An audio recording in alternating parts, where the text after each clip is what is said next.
In this scenario, we are going to focus on a consumption-based order. So we start by creating our subscription order. Within our subscription order, we will need to enter in a few key details like a description as well as our customer information.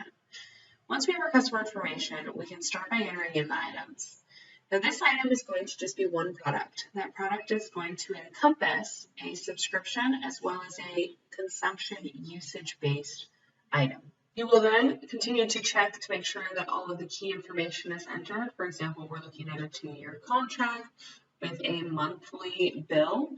You can select different billing plan types or cycles, whether that's quarterly, annually, or semi-annually. We'll just focus on a monthly bill.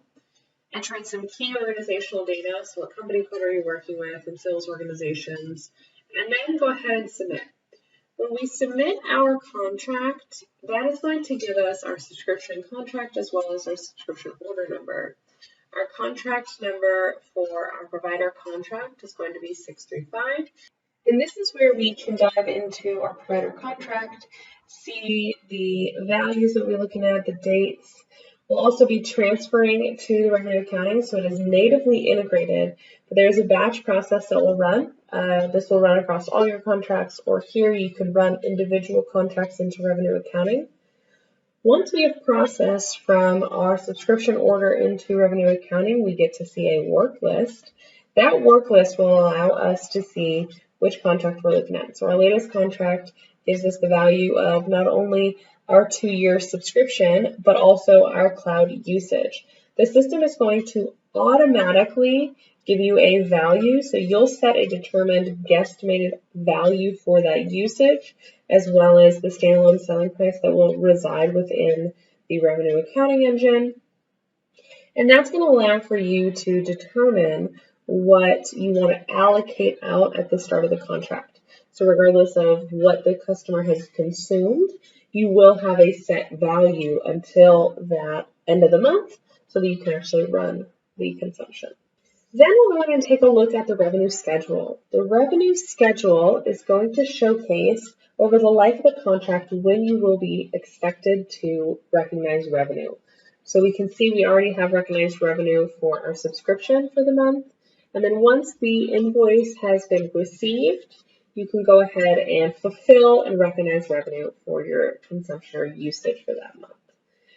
The invoices that come in are tied to your subscription order or contract. So we'll look at 635. That's going to showcase a billing plan for your recurring subscription order, as well as the consumable or consumption billing plan. You can invoice those together, so there will be one invoice that gets sent out to the customer with the 2 attached billing plans for each of those documents. Once it has been posted and transferred into revenue accounting, we can take a look at our revenue accounting contract again. We originally had a value or contractual value assumed for $5 for our usage.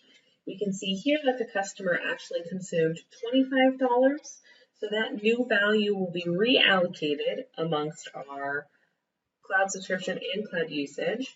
And then when we go into recognized revenue, you will see that new value that has been allocated to our consumption usage.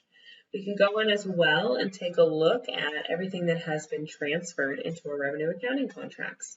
So here, this is the revenue accounting item monitor. So it transfers all items that get transferred into revenue accounting and keeps nice. We can see all of our items are attached to our revenue accounting contract.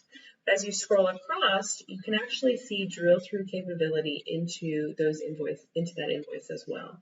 So there was one invoice, it housed multiple items. So we have an item for consumption, an item for our original subscription order, which had multiple billing plans. So they have different source documents, different billables, but they are attached to the same invoice. So there is always a audit trail and document relationship between any documents that get provided, whether they start in SAP BRIM and flow all the way through SAP into revenue accounting. We can also simulate our posting run, so it runs through a 3-step posting model within SAP Revenue Accounting to run that revenue and what that looks like. So it runs into your general ledger accounts. It showcases the invoice corrections, whether there's any other unbilled receivables, or what the actual revenue and receivable adjustment is going to be for that given period. Once that revenue has been posted, you can go in and take a look at all the journal entries that have been created.